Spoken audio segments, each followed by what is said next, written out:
It's just a week ago. Go Cubs! Woo! It looked like the Cubs may have lost it.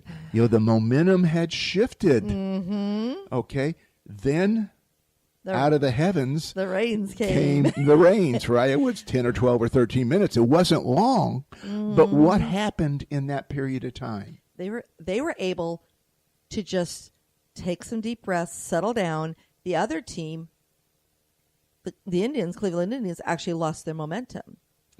Indians lost their momentum, and the Cubs de-stressed. Mm-hmm. They were able to relax for a few minutes, go back into the dugout, go play in the rain, relax, have some fun, and that's what is working your goal is all about. And when I think about that, they both saw, and they both teams, all players, both managers, they felt it. They saw it, they felt it, and they tasted it. They both wanted it so bad. Oh, and both are great teams. Yeah, definitely. It was an awesome series. So again, we're talking about different actual happenings of that we may not think about as a goal, but we have to set those goals for everything that we want to accomplish. So focusing on 2017, for those, we all in business should be starting to plan for 2017. I know when we do it, you have, I believe it's 5 steps in the process. That's so correct. Would you want to start sharing those 5 steps? Step 1, what is that first step in the process of actually setting that goal? My first step, is being exactly clear with what you desire to achieve. That's first one. We can't go anywhere else until you know what you want. So, but you it's not just knowing I want to add an extra $10,000 a year to my income. Okay. Mm-hmm. Well, it's how do I add an extra $10,000 a year to my income? Can I do it in my current employment situation that I'm in? Do I need to look for a promotion so I get out of my current situation to a better situation with the same organization? Or do I need to find a really good headhunter and find a whole new company to drive forward with? All 3 of those are very good options, but all require different plans. So when you look at setting your goal, I want this extra whatever it is in your mind. You have to come into steps, and the first step is you have to be extremely clear in what your desire is to achieve. So you need to see it, feel it, and taste it. You need to see it, feel it, and taste it. That goes back to that. Yeah, that's what I go. That visual.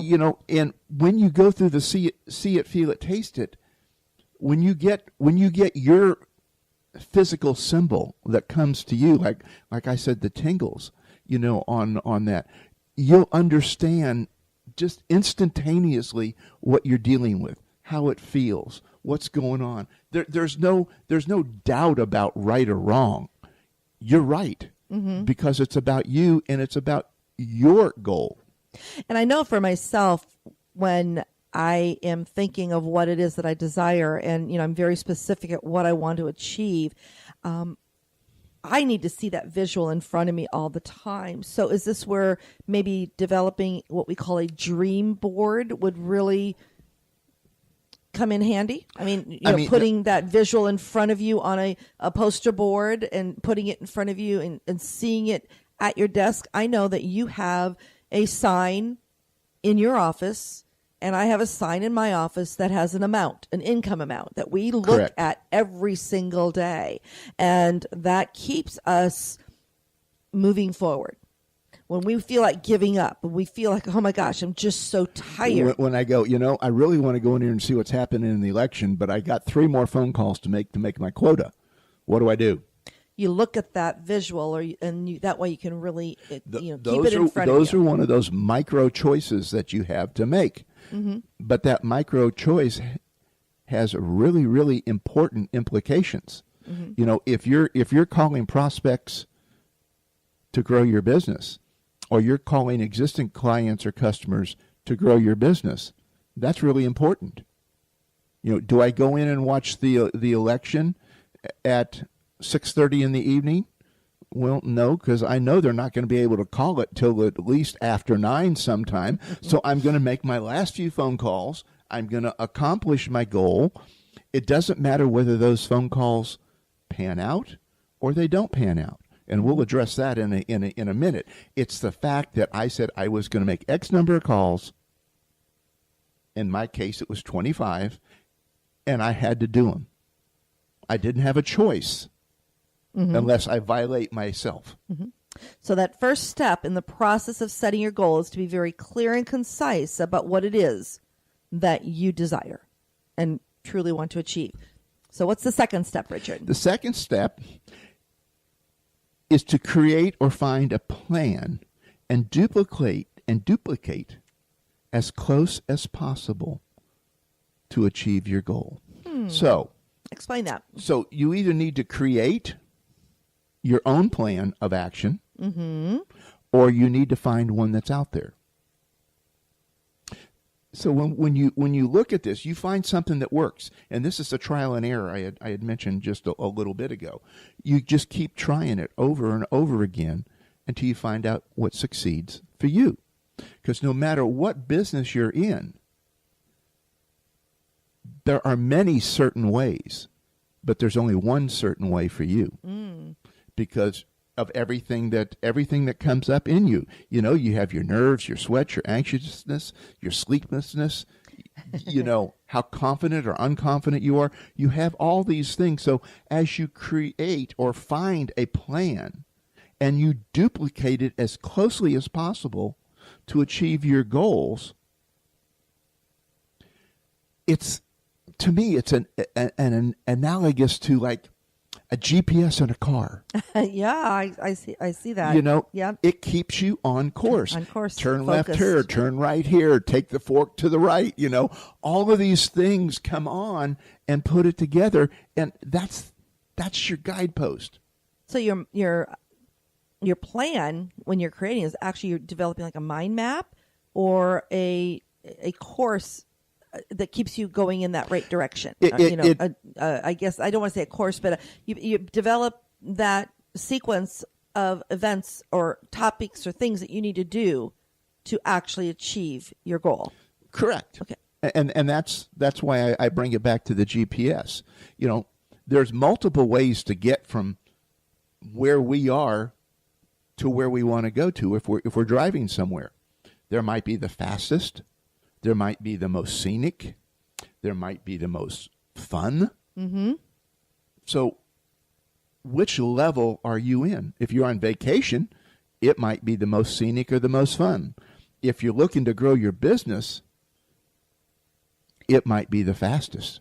And when you're talking about duplicating it, so, you know, you've got your goal and you're doing it once, and if you haven't yet achieved that, you just keep on doing it, or do you tweak it? Do you stop and assess things? Well, first you keep on doing it. If it's working, you keep on doing it. And then you go into what I call a little bit of an experimental phase, very minor tweaks, little adjustments. If you're given a presentation or a speech, change a word or two, see how the audience reacts. You know, if you're in business and you're doing negotiations, again, try different words in the contract. Try adjusting your tonality when you're speaking to the people that you're presenting to in business. So again, that plan, very, very vital in the process of reaching those goals. And that is step 2, is to create that plan and duplicate it so that you're working towards achieving your goal. Yep. And then cement it into your mind where it's just burned in so that it does become that GPS. Oh, I like that. So, step 3 in the process. Discover the weak points in your plan. And what I mean by discovering the weak points is every plan can be made better. You know, look at the election cycle that we're in.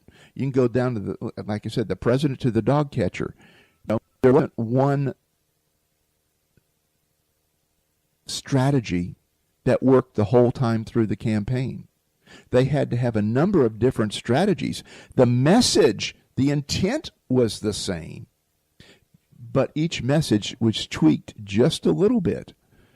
You know, if I'm speaking to Northerners, if I'm speaking to Southerners, if I'm speaking to people in the Midwest, if I'm speaking to people on the left coast, you know, the tonality has to be adjusted to the market that you're going to, but the message does not change.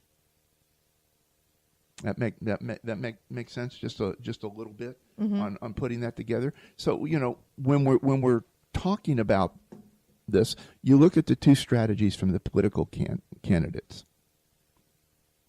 Trump was out there. He was everywhere, so to speak. Hillary was not.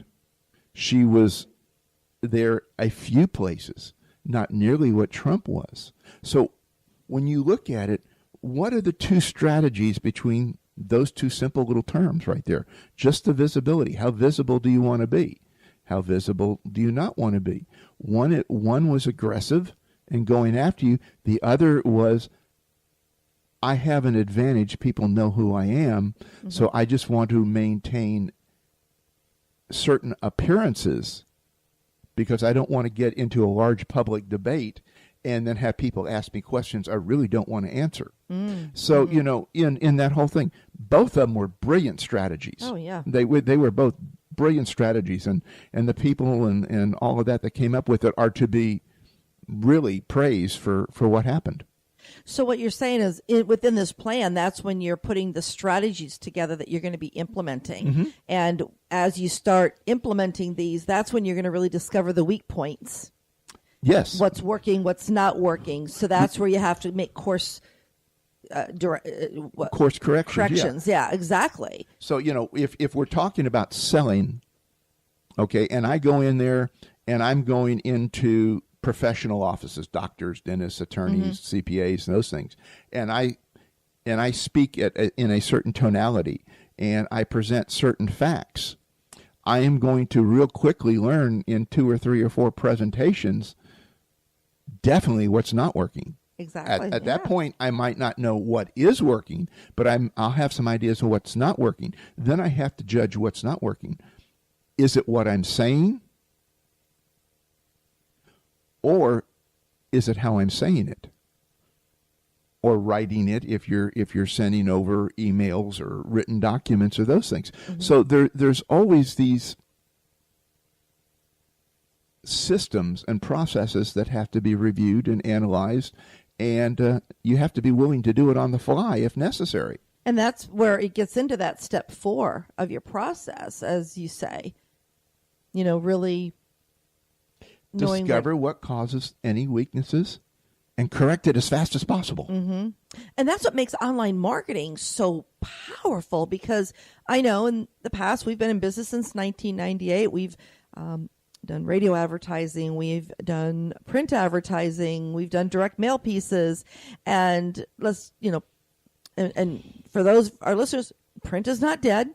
You have to look at the big picture for your business, what's going to work and how you're going to reach your ideal client. But with print, there's more of a time factor involved when you're creating that ad. You're also the time maybe 6 weeks out before it actually gets put into a publication, and then you have to wait about 3 months to see if it's really working. So the advantage of online marketing allows you to make corrections faster. That is correct. The response time is much, much shorter. You know, we go back to our Catch-22 networking event that we're doing in Orlando. Okay. Now, this is going to be right after the first of the year on that. So what we're doing now is we have flyers that we go around to different events and we pass out flyers. Now, am I expecting people to go buy from that flyer? Maybe. They better listen on Cyber Monday. They'll want to. Maybe they will, maybe they won't. But my main goal at that point in time is I've handed them something tangible. They're holding this piece of paper, and they're looking at it.